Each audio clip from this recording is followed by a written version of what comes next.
This book is called Enemy Pie. An enemy is someone who you don't get along with, the opposite of a friend.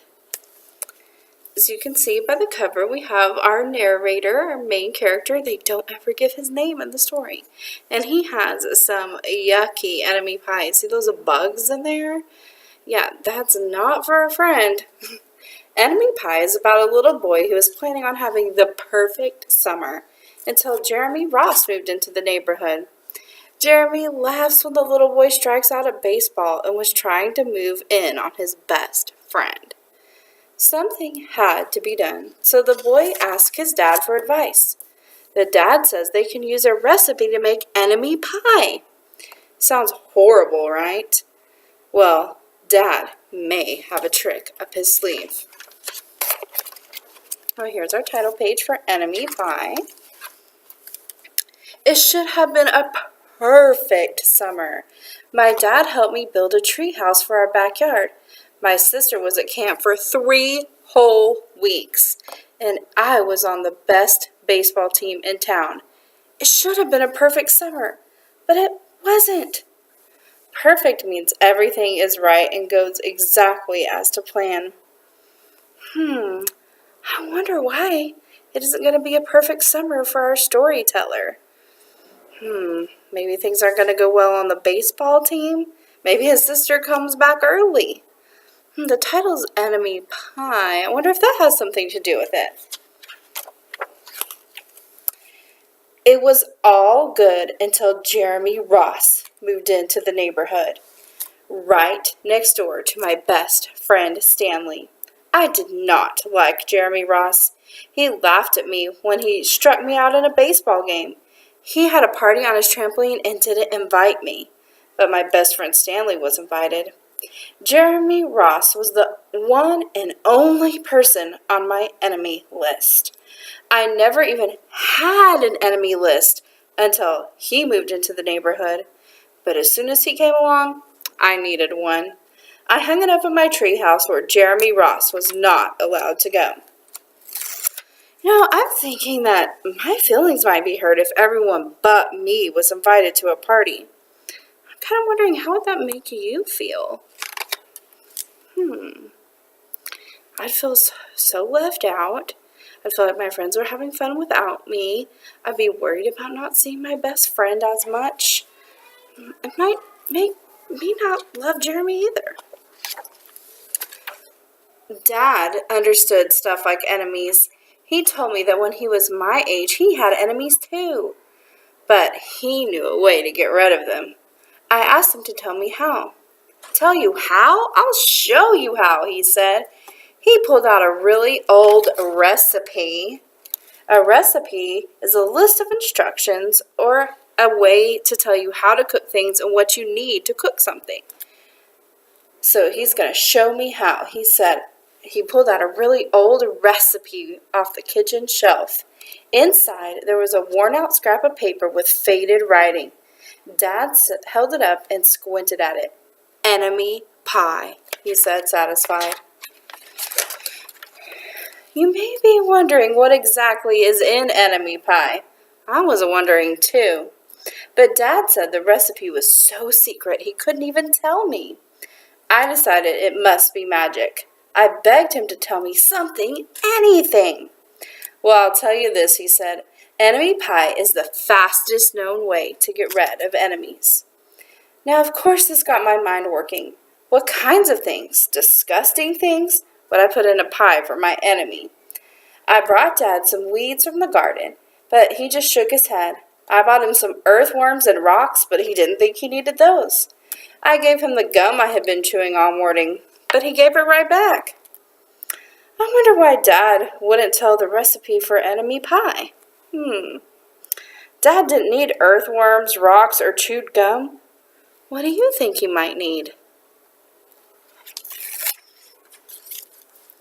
So here I'd pause and wait for students to kind of say some things that they might do. I've read this book before, and they've said things like sticks or mud or other things that were kind of gross.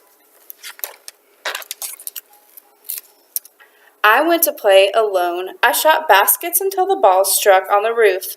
I threw a boomerang that never came back at me, and all the while I listened to the sounds of my dad chopping and stirring and blending all the ingredients of enemy pie. This could be a great summer after all. Enemy pie was going to be awful. I tried to imagine how horrible it must smell. Horrible is not good or bad, so if it smells horrible, it's stinky. Horrible is not good. I tried to imagine how horrible it must smell, or worse yet, what it would look like. But when I was in the backyard looking for ladybugs, I smelled something really, really, really good. And as far as I could tell, it was coming from our kitchen. I was a bit confused. I went to ask Dad what was wrong. Enemy pie shouldn't smell this good.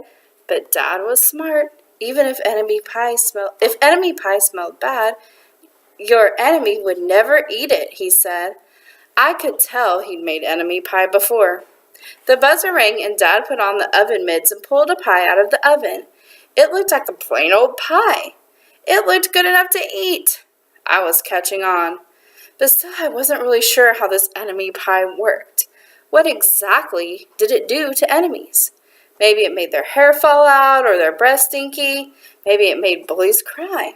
I asked Dad, but he was no help. He wouldn't tell me a thing. But while the pie cooled, he filled me in on my job. I'm thinking it was very tricky of Dad to make enemy pie smell so yummy. I wonder what it might do to enemies. I like some of the things the boy said, make their hair fall out or their breath stinky or make bullies cry. What are some other things that it could do?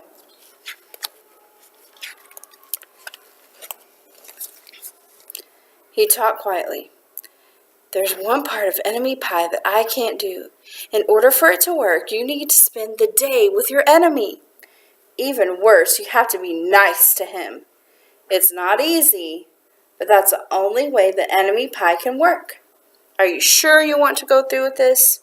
Of course I was. It sounded horrible. It was scary, but it was worth a try. And all I had to do was spend one day with Jeremy Ross. Then he'd be out of my hair for the rest of my life. I rode my bike to his house and knocked on the door. So quietly, as softly, or in a whisper. So Dad whispered it when he said that there was one part of enemy pie that he could not do. When Jeremy opened the door, he seemed surprised. He stood on the other side of the screen door and looked at me, waiting for me to say something. I was nervous. Can you play? I asked. He looked confused. I'll go ask my mom, he said. He came back with his shoes in hand. His mom walked around at the corner to say hello. You boys stay out of trouble, she said, smiling. When we rode bikes for a while and played on the trampoline. Then we made some water balloons and threw them at the neighbor girls. But we missed. Jeremy's mom made us lunch, and after lunch we went over to my house. It was strange, but I was kind of having fun with my enemy. He almost seemed nice. But of course I couldn't tell Dad that since he had worked so hard on the enemy pie.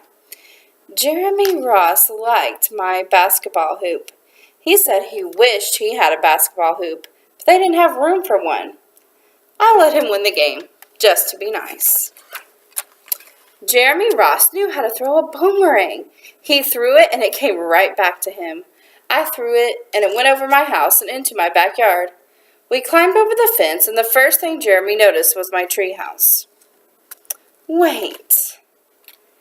If he's having fun with his enemy, that kind of sounds like the opposite of an enemy to me. That kind of sounds like a friend, right? I wonder what Dad was thinking when he told him to spend a day with his enemy. We'll have to see. My treehouse was my treehouse. I was the boss. If my sister wanted in, I didn't have to let her in. If my dad wanted in, I didn't have to let him in. And if Jeremy wanted in... Can we go in, he asked. I knew he was going to ask me that. But he was he was at the, I knew he was going to ask me that, but he was at the top, the only person on my enemy list. And enemies aren't allowed in my treehouse. But he did teach me to throw a boomerang, and he did have me over for lunch, and he did let me play on his trampoline, and he wasn't being a very good enemy. Okay, I said, but hold on. So let's make a prediction right here. Why did the boy have to tell Jeremy to hold on before he could climb up to the treehouse? Let me think. Well, what did he say was in his treehouse? His enemy list. Do you think that he wants Jeremy to see his enemy list anymore? I climbed up ahead of him and tore the enemy list off the wall. Our prediction was right. I had a checkerboard and some cards in my treehouse, and we played games until my dad called us down for dinner. We pretended we didn't hear him, but when he came up to get us, we tried to hide from him. But somehow, he found us. Dad made us macaroni and cheese for dinner. My favorite. It was Jeremy's favorite too. Maybe Jeremy Ross wasn't so bad after all. I was beginning to think that maybe we should just forget about enemy pie. But sure enough, after dinner, Dad brought out the pie. I watched as he cut the pie into 8 thick slices. Dad, I said, it sure is nice having a new friend in the neighborhood. I was trying to get his attention and tell him that Jeremy Ross was no longer my enemy. But Dad only smiled and nodded. I think he thought I was just pretending. Dad dished up 3 plates side by side with big pieces of pie and giant scoops of ice cream. Here's the pie and the ice cream. He passed one to me and one to Jeremy. Wow, Jeremy said, looking at the pie. My dad never makes pies like this. It was at that point that I panicked. I didn't want Jeremy to eat enemy pie. He was my friend. I couldn't let him eat it. Jeremy, don't eat it. It's bad pie. I think it's poisonous or something. Jeremy's fork stopped before reaching his mouth. He crumpled up his eyebrows and looked at me funny. I felt relieved. I had saved his life. I was a hero. Why didn't he want Jeremy to eat the enemy pie anymore? What is he thinking? Well, he did try to warn Dad on the previous page that this is his friend now. So Jeremy's his friend. Does he want something bad to happen to him? And does he think something's bad going to happen if he eats enemy pie? I think so. If it's so bad, Jeremy asked, then why is your dad already halfway done with it? I turned and looked, and sure enough, Dad was eating enemy pie. Good stuff, he mumbled through a mouthful. And that was all he said. I sat there watching them eat enemy pie for a few seconds. Dad was laughing, Jeremy was happily eating, and neither of them was losing any hair. It seemed safe enough. I took a tiny taste. Enemy pie was delicious. Wait, how can enemy pie be delicious or yummy? I think Dad tricked us. After dessert is a sweet treat after a meal. So right here, how they're eating, that's dessert. A sweet treat after a meal. So theirs was pie and ice cream today. Jeremy rode his bike home, but not before inviting me over to play on his trampoline the next morning. He said he'd teach me how to flip. As for enemy pie, I still don't know how to make it, and I still wonder if enemies really do hate it, or if their hair falls out, or if their breath turns bad. I don't know if I'll ever get an answer, because I just lost my best enemy. So wait a minute, I'm thinking that he spent the day with Jeremy. That was part of the enemy pie. And nothing bad ended up happening to Jeremy when he ate it. I wonder if Dad was tricking us all along. Why did Dad make enemy pie? Did it taste good or bad? What did the little boy have to do to get Jeremy to eat the enemy pie? He had to spend the day with him, right? And they ended up making friends. I'm thinking he had to invite Jeremy to play.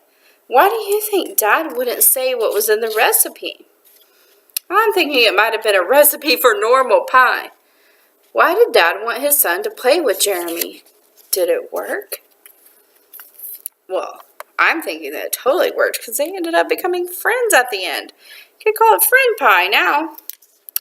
What do you think would happen if the story kept going? I'm thinking Jeremy and the little boy would remain friends and no longer be enemies.